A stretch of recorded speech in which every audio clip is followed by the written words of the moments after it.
Okay, ito po, tumako po tayo dito sa press conference po ng ating Congressman Luistro at tungkol po sa update sa impeachment na gaganapin po sa July 6. Do you believe that this closed-door pre-trial helps or hurt public confidence in the impeachment process? Just a reaction. Huwag kayong masyadong mag-alala doon sa ang media ay hindi inalaw sa pre-trial conference. You know why? This is like a meeting, no? And this is very time-consuming because the parties will be discussing each and every offer of stipulation. Eh yung sa amin pa lang, ang dami. Yes. Tapos hintayin namin ang sagot ng defense, admitted or denied. Same thing pagdating sa kanila. Iisa-isahin nila yung offer of stipulation, aaralin namin, sasagot kami. And then, with regards to the documents, there's a possibility na magkaroon din ng marking and this will take so much time. Ang sigurado, by the time na mag-i-issue na ng pre-trial order ang impeachment court, all the things that happened during the pre-trial conference will be manifested by both parties. Kung ano man yung stipulations ng prosecution na inadmit ng defense, we will manifest that during the pre-trial. Same is true with respect to the defense, dun sa stipulation of facts na inadmit ng prosecution. Even the list of our witnesses na napag-usapan during the conference, we will be manifesting this during the pre-trial. And all the documents marked or to be marked will be manifested as well. Not only by the prosecution, but also by the defense. In other words, lahat ng mangyayari or mapapagkasunduan during the pre-trial conference, ima-manifest yan during the pre-trial proper. That is before the issuance of the pre-trial order.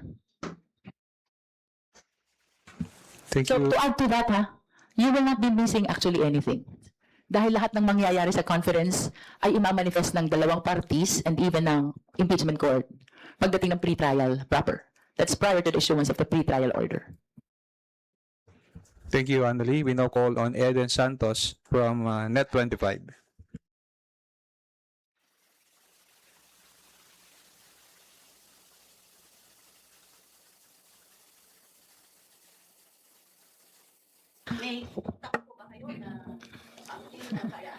Hindi po kami takot. In fact, that directive came from the impeachment court. It did not came from us. Nabasa na lang po namin yan sa notice for pre-trial conference and for the deadline of pre-trial brief, no? As a matter of fact, if the impeachment court will allow the media people during conference, we will welcome that, no? But, of course, that is not because they are against transparency. They are in favor of transparency. As a matter of fact, that is the very reason kung bakit merong impeachment trial. I think the reason is expediency. Dahil napakahabang proseso nitong pre-trial conference na ito, it may take 2 to 3 days and even more, no? At very technical ang pag-uusapan in the sense na hihimayin kung ano yung mga gusto naming ilatag sa trial, which ultimately ay makikita nyo din naman during pre-trial and trial proper, no? So, walang issue of transparency dito. Ang issue dito is expediency. Definitely, the impeachment court is for the transparency. And that is the reason why we will be holding this impeachment trial. So, linawin lang po natin. Proset Daniel nanggaling. Ay, hindi po. Hindi po. Senado. Hindi po. It was written in the notice of pre-trial conference. Nandun po nakalagay that it will not be open to the media. But like I said in a previous interview, we in fact us prosecutors in fact want it to be televised. I think the reason behind it not being televised is that the impeachment court thinks that this will be too tedious, too boring for people to watch. Ganito po ang mangyayari sa pre-trial conference. Kunyari, babasahin ang pangalan ng isang ebidensya, sasabihin, we will mark that as our Exhibit A. Our Exhibit A-1. A-111. Ganun po. Napakahaba po niyan and I think the impeachment court just wants to avoid to spare the people this boring process. But in any case, everything will be written in or summarized in a pretrial order that the impeachment court will come out with. So hintayin po natin ang pretrial order na ilalabas po ng impeachment court. Itadagdag ko lang, no, if just to assuage the fear of some, number one, that's correct, it's the call of the impeachment court, the honorable impeachment court, kung paano na magiging procedure sa pre-trial. Number two, if for example in the matter of transparency, if without, for example, without the court's direct order to disallow the prosecution to discuss. For example, after the pretrial conference, what transpired during the exact pretrial, andito naman po ang lead prosecutors, ang lead prosecutor at saka mga prosecutors namin na ibahagi sa publiko kung ano yung napag-usapan sa pretrial conference without necessarily Kumbaga mga ano pala yung pre-trial, puro magma-mark lang sila. Exhibit AAA-11.11 9111111. Kaya parang boring daw po. going into Kumbaga hindi pa ganong importante. Hindi pa ganong importante 'yon. Kumbaga wala pang labasan ng ebidensya, ganon. specific details. So generally, the House prosecution team would even ready to inform the public what transpired during the pretrial conference. Assuming, for example, that there is no direct directive from the impeachment court not to divulge the information of what transpired. So ready naman po ang House prosecution team to share to the public, may bahagi sa publiko kung ano man yung mapag-usapan, ano yung mga naagrihan doon, ano yung kinontest ng mga ebidensya, anong inaccept ng mga ebidensya based on the stipulation of facts. So ganun lang po. So do not be fearful about throwing a dark blanket for the public not to be able to understand, but later on, I'm sure the House prosecution team will provide the public the necessary information that they need.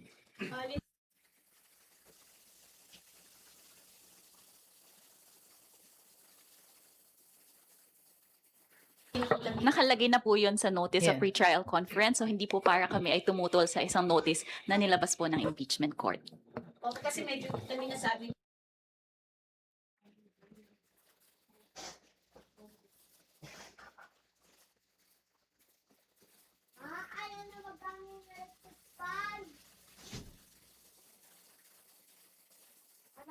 Naglolo ko yung mic nila. liwanag after na dahil wala yung media, hindi ko ba sabi nyo nga ayaw nyo na magkamali ng pagbabalita, pagbibigay ng mga informasyon ng mga media. Kung hindi po namin makikita mismo yung pre-trial conference, hindi ko ba magkaroon ng parang naratibo ng bawat kampo, yun po ang lumabas. Ang bibigyan lang kita na what I can assure the public with all due respect to the lead prosecutor and prosecutor, Jinky, do not fear of connivance.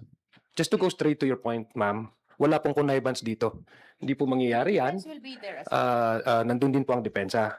So, at saka, ang korte po, ang Honorable Impeachment Court po, ang nagbibigay ng notice. Tayo po, nagko-comply po ang ating mga prosecution team doon po sa direktiba ng impeachment court para mas mapabilis, mas simplify yung pag-uusapan sa korte. Kasi deserve din po ni Vice President Sara Duterte ang speedy trial. Kaya sisimplify po natin during the pre-trial conference yung pag-usapan sa actual trial. So just to give you a direct, and you can quote me on this, there will be no connivance because the defense team will also be there. Yun pala eh. Tsaka pre-trial pa rin yan eh. Yung mga pre-trial po, ano yan? Mga pre-trial po, kumbaga, preliminary lang yan. Kumbaga, ano po yan? Kumbaga, paano ba explain to? Mga pagmamarka ng ebidensya. Halimbawa, yung sobre. Yung sobre ni Mercado. Exhibit S-1-45,000. Aray ko. Ganun yan. Kumbaga, more on markings lang. More on markings muna yan. And hindi na daw nila na ipakita dahil nga para, tawag dito, para mapabilis na speedy trial, hindi na yung buwabagal. At wala naman daw po problema kasi nandun din daw po ang depensa. Merong representative ng depensa. lang sa bahagi ng prosecution. Ilang buwan kaya to? At least minimum, 1 buwan, 2 buwan, 3 buwan? Ang aking estimate is if we will be starting on July 6, we will perhaps end by end of September 2026. Putik, yung tagal pala ng impeachment. July 6 to end of September. Ang tagal Tagal.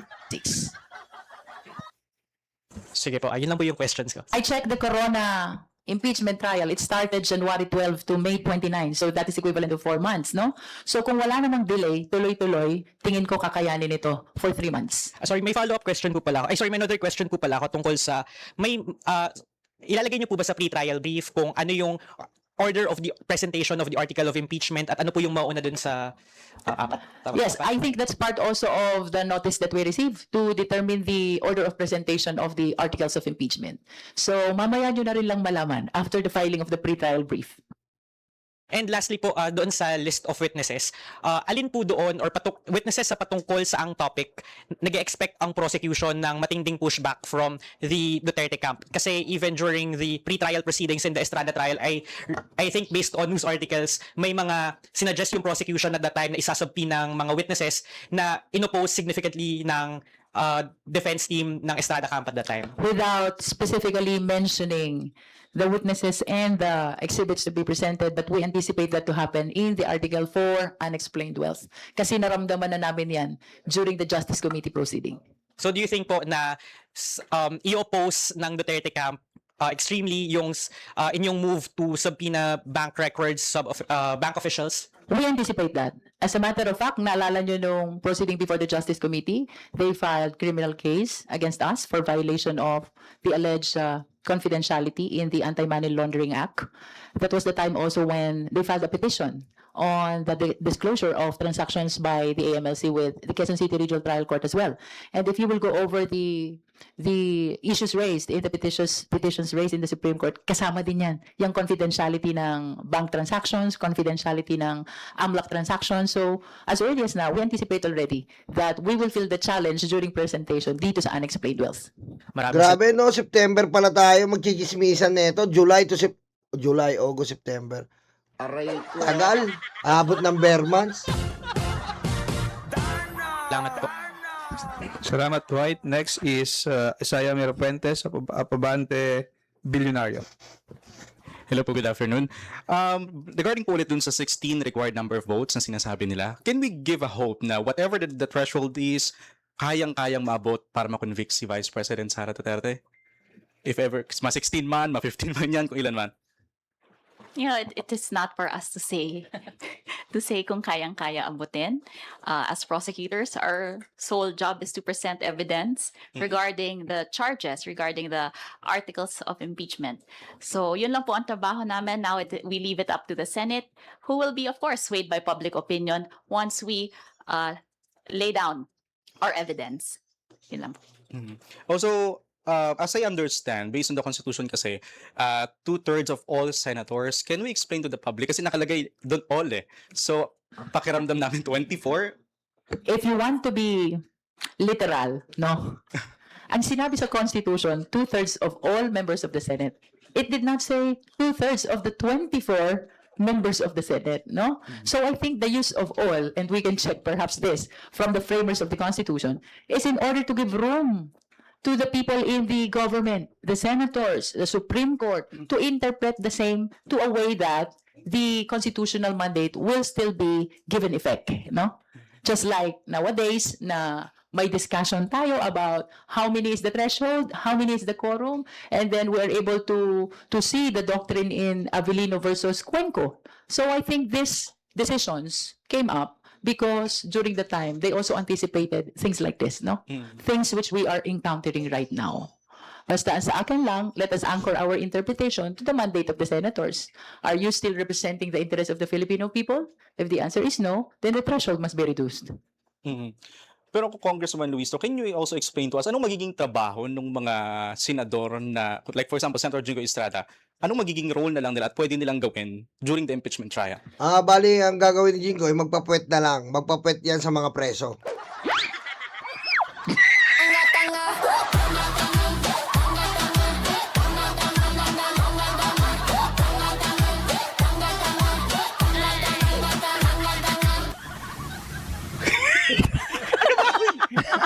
First and foremost, sabi sa Plunder Law at saka sa RA 3019, Anti-Graft and Corrupt Practices Act, kapag na-filean sila ng kaso, suspended din sila sa pagiging senador. So, Ay, shout out, Mami Eva, Skylin, shout out sa inyo. Shout out po. Daddy Armin, Mami Irene, shout out. What function are we expecting them to discharge if they are suspended from their official capacity as members of the Senate? Are they allowed to submit letter ba na magiging side nila for during the impeachment trial? Pwede po ba yun? If we will be following strictly the provisions of the Plunder Law and RA 3019, while there is the suspension, they are not considered as members of the Senate.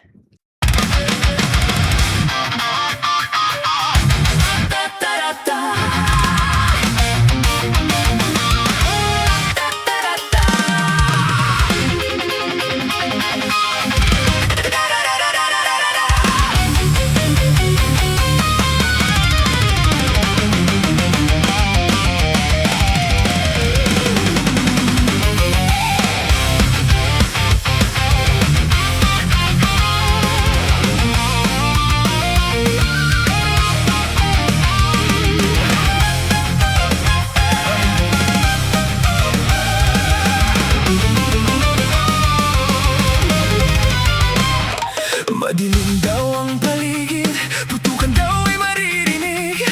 Takot sa kanilang mata, ikaw ay madadala.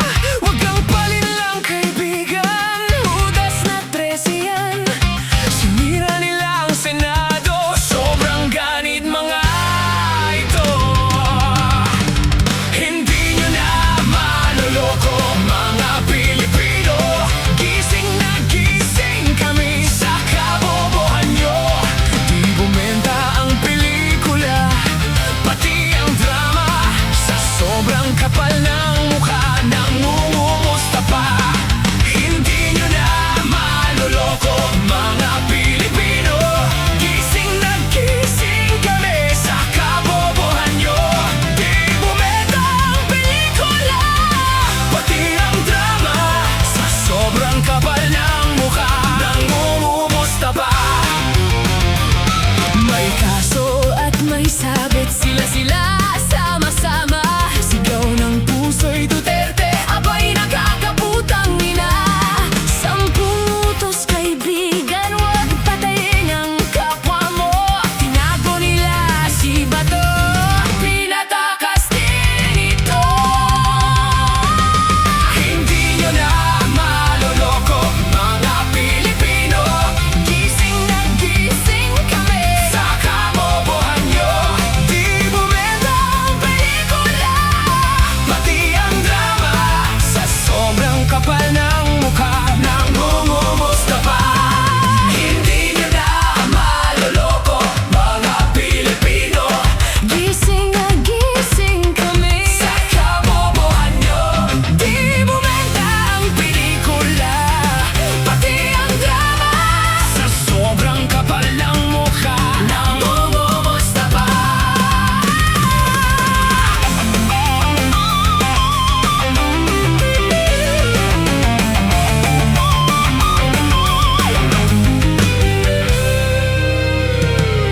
Madudumi ang taktika para lang kay Sara. Taong bayan hindi inisip, taong bayan hindi nadinig. 10 utos kaibigan, huwag magnakaw sa tao. Sinungaling